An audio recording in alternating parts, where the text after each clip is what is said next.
Hello world, this is Prince Sefa-Boakye, and I am in the city of Boston, Massachusetts, sitting inside the beautiful Lincoln Hotel.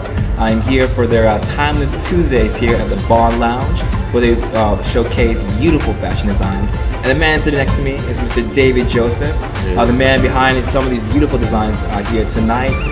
He specializes in women wear, mostly just classic elegance, and also his name is known throughout Boston here. So I'm so glad I got to have a one-on-one with him. So, David, thank you so much for being on the show. My pleasure. Great to meet you, Prince. And also, let's do a toast, okay? Absolutely. We had a good show. I know. And to you. To good friends and good fortune. That's right. Thank you. And to you guys. So, David, let's go ahead. Oh, Prince has the good stuff. Always cheap shit here. Thank you. Anyways, so David, let's start the interview by introducing yourself and telling my audience out there what you do. I am David Joseph. I am a fashion designer been based in the Boston area for about 38 years. Did the whole New York route all through the 80s, 90s, into the early 2000s. Sold to every department store in America, Neimann Saks, Bloomingdales, Bonwitz. Okay, wow. Did all that. Yeah, did all that. Wow, impressive resume. Lots of television work, lots of movie stuff back in the day. And by the year 2000, I was getting older and I decided to change my business. I was burnt out. It's a tough business. So by 2000, I kind of wrapped things up in New York and started seeing my clients privately. All right. And doing one-on-one custom work. Then everything changed in 2008. You get these revelations in life, and God hits you with stuff that you got to handle. And I found out my mom was dying, and that the landlord for my business that we were in that building for 30 years was selling the building, and we had 45 days to move out. So I got fat because I got depressed. But then we moved to Waltham, and now my life is better than it's ever been. I'm so glad. Ever in all my years in business. It's a wonderful, wonderful place to be. Exactly. To be grateful for everything and to know that you're blessed is the place to be in life. That's where it is, right? Yeah. Well said. So tell me, what is David Joseph Fashions? Yeah, gorgeous. That's what David Joseph had. My look is a very feminine, tailored, uncluttered, simple look that has elegant, timeless lines that are classic. Any of the dresses you just saw, you can pull them out any springtime, any year, beautiful, because they're not trendy. They're much more elegant and refined. Right. But these were young models. I mean, 18, 19, 20-year-old girls. Last week I did a show for my animal charity, my charity for Amiee Takaha's Farm and Animal Sanctuary, and my models tend to be women that have grown with me in the industry.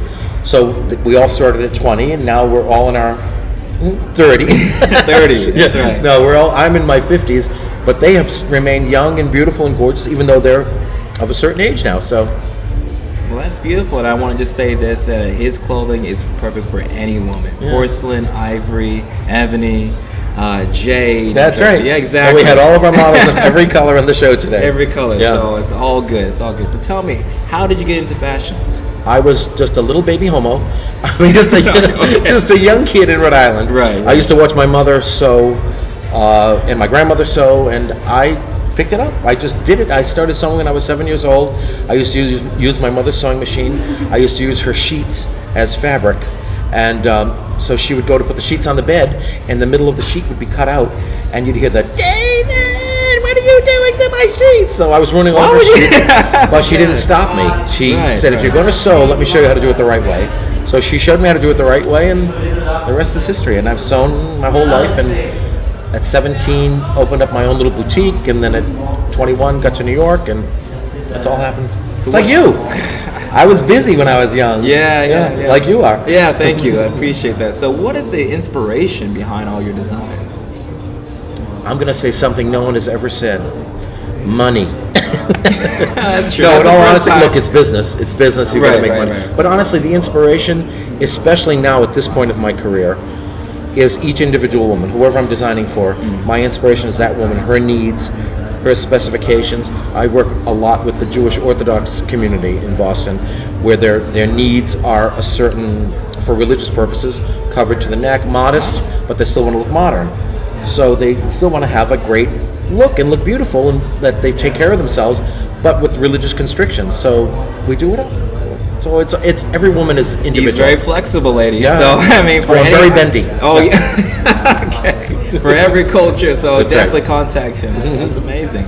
So I want to say is, why should women pick up your clothing? Why should they wear your clothing? I have been blessed in that I have had a long career, and women wear my clothes. Women will first come to me and be nervous because they're either, I wanted to lose the weight and I didn't, or I'm afraid to go to a designer because he might be overpriced and way out of my ballpark, or he may be a jerk and be all fall, and he's going to throw something on me that's not what I want. Once they meet me and just realize, just a working schmuck, and then it becomes comfortable, it becomes real. And then once they have the first dress made and you have a dress that fits you well, when you're a woman of a certain size and you walk in feeling like this, but you walk out feeling like this, you've blossomed again, and it becomes addictive. Yeah. The feeling of, oh my God, I can still look beautiful in my 40s, 50s, 60s, and I don't have to be size 2 like I was when I was a kid. I can be the weight I'm at and the woman I am and look beautiful. It's all about the right clothes, the right proportions, and not trying to be 20 when you're 50. And stop comparing yourself to who you were. If I hear that one more time, when I got married, I had a 21-inch waist. Well, this is 35 years later. You've had 4 kids, and you're still fabulous. Just realize it. Exactly. So the beauty is within. Yeah, totally. It's always within. Totally. So tell me, I want to know, is the charity fashion show, now you did one last week. Last Tuesday night. Yes, I know it's quite dear to your heart, and also it's quite dear to my heart as well. Do you mind explaining to my audience what it was Absolutely. and why it was so important for you? It was such an amazing night here in Boston. We were at the Beehive restaurant. We sold out the restaurant in a matter of 8 hours. I never made an invitation for the event because just by word of mouth, me private messaging to some of my clients, everybody bought up all the seats. The charity is, again, I told you before, my friend Amiee Takaha's farm and animal sanctuary out in Arizona, where she rescues unwanted animals, abused animals, or animals who are going to slaughter. For example, a horse named Crystal, who was in the rodeo for 8 years, and was 7 years of her 8. By her 7th year, she simply wouldn't perform in the rodeo anymore. She didn't trust people. She had been electric shocked and prodded and kicked and bucking and all that kind of stuff, and she wouldn't perform anymore. You can't now send a horse who doesn't like people, who will kick and bite people. You can't sell them to a farm for children. You can't sell them to a farm because no one wants her, so they sell them for slaughter. They'll take the tail off and the meat and the skin, and this beautiful, beautiful horse will be destroyed. So my friend Amiee goes to these auctions that people buy the animals for slaughter, and she buys them from the auction house. She can't save all of them, she knows that. We all know that because we don't have $10 million yet. But she does what she can, and she brings them back to her farm and rehabilitates them, loves them back to life, as I like to say. And over time, these animals realize they're in a friendly place, they're in their forever home, and they start to trust and love again. And it was so emotional because the video we made of Amiee on the farm and the animals, the before and after, we didn't get too graphic with the befores, but the afters were so emotional that women in the audience were crying. I was crying on the stage. And then Amiee was there at our event, so we introduced her, and it was amazing. And we brought in about $15,000 for the charity that night. So not bad for one night's work. Oh, definitely. Well, of course, 6 months of planning for one night's work. Yeah, of course. Well, first, let me commend you on this. Thank you. Great. Thank you. Definitely. Thank you. And lastly, I want you to please tell me. Now, you know what you have to know, you guys, that we started talking tonight, and the first thing he did was pull money out of his pocket to give me for the charity. That's the kind of guy he is. That's why we'll be together forever. Oh, thank you so much. That's the way it should be. Well, tell me, before we end this interview, I want you to give your words of advice or wisdom to aspiring fashion designer who want to do what you're doing now. What do you have to say? You know, it's tough now. When I started in the 70s and the 80s, 1880, in the 1980s, it was different. There weren't a lot of people out there doing it. Now everyone's a designer, from Jessica Simpson to, everybody's got their name on something. It's so competitive, and the press tends to go towards these stars who are now signing their names on dresses that they didn't design. You have to have a passion. You have to want to be poor for a while. You need to know how to sew. Okay. That's one of the big things to me. All the time students say to me, how do I do this? How do I do this? You have to sew. You have to be able to know everything about the business, including the business end of the business. Have to know how to pay taxes, do payroll. I learned everything the hard way. I made every mistake in the book. So if you can learn from my mistakes, do it. Great. Well, thank you so much. I really Prince, appreciate it's it. great. Awesome. So do you mind telling my audience any upcoming plans you have? I'm going to go to bed tonight probably about 10 o'clock. This is very late for me already. We have several events. I'm doing a benefit down to the South Shore for a hospice organization for a cancer a place where people who have cancer go for their last days. I've got other events coming up with Amiee.